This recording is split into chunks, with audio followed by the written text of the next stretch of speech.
Hey! My spaghetti's moving, cried Mr. Twit, poking around in it with his fork. It's a new kind, Mrs. Twit said, taking a mouthful from her own plate, which of course had no worms. It's called squiggly spaghetti. It's delicious. Eat it up while it's nice and hot. Oh, it's not as good as the ordinary kind, he said, talking with his mouthful. It's too squishy. I find it very tasty, Mrs. Twit said. She was watching him from the other end of the table. It gave her great pleasure to watch him eating worms. I find it rather bitter, Mr. Twit said. It's got a distinctly bitter flavour. Buy the other kind next time. Mrs. Twit waited until Mr. Twit had eaten the whole plateful. Then she said, You want to know why your spaghetti was squishy? Why? He said. Because it was worms! Cried Mrs. Twit, clapping her hands and stamping her feet on the floor and rocking with horrible laughter. I had stayed alive because I had chosen to sit at the front and not the back of a bus. I was alive by chance and chance alone. Now ask if I feel guilty. You've shown me the point of right and wrong when the difference between dead and alive is that tiny. And the payback? The justice for walking away? For having spent my daughter's first birthday fucking a hooker called Lissy? For being that kind of man? There is none. If you agree to walk and keep on walking, if you stay dead, it just disappears. Conscience, guilt, bullshit. As long as you don't look back. Easy as fucking pie. In November 1918, after 4 years of World War I, Germany's Emperor, Kaiser Wilhelm II, had been forced to abdicate. His armies were being ground down by a remorseless offensive from British, French, and US troops.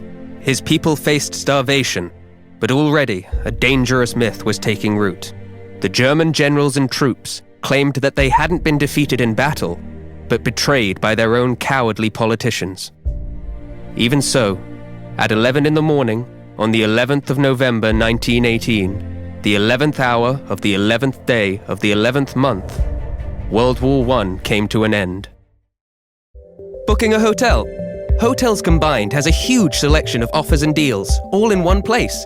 Simply search, select your options, and find a great hotel deal on every device. Compare with the bear at Hotels Combined. A car that can actually see like a human. Using stereoscopic cameras and even stop itself if it has to.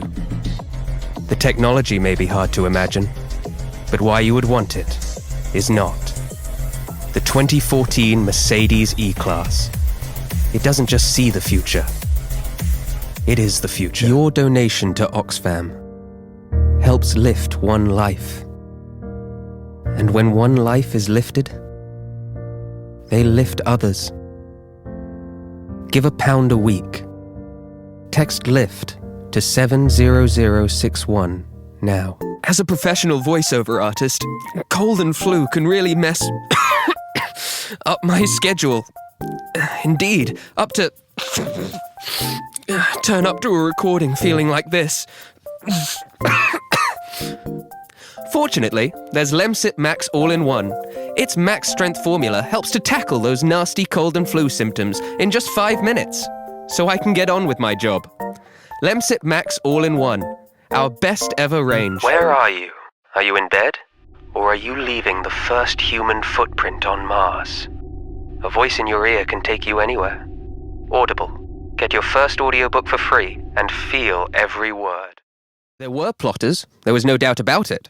Some had been ordinary people who'd had enough. Some were young people with no money who objected to the fact that the world was run by old people who were rich. Some were in it to get girls. And some had been idiots as mad as swing, with a view of the world just as rigid and unreal, who were on the side of what they called the people. Vimes had spent his life on the streets and had met decent men and fools, and people who'd steal a penny from a blind beggar, and people who performed silent miracles or desperate crimes every day behind the grubby windows of little houses. But he'd never met the people. People on the side of the people always ended up disappointed in any case.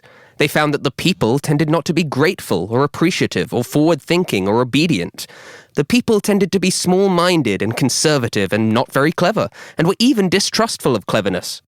And so the children of the revolution were faced with the age-old problem.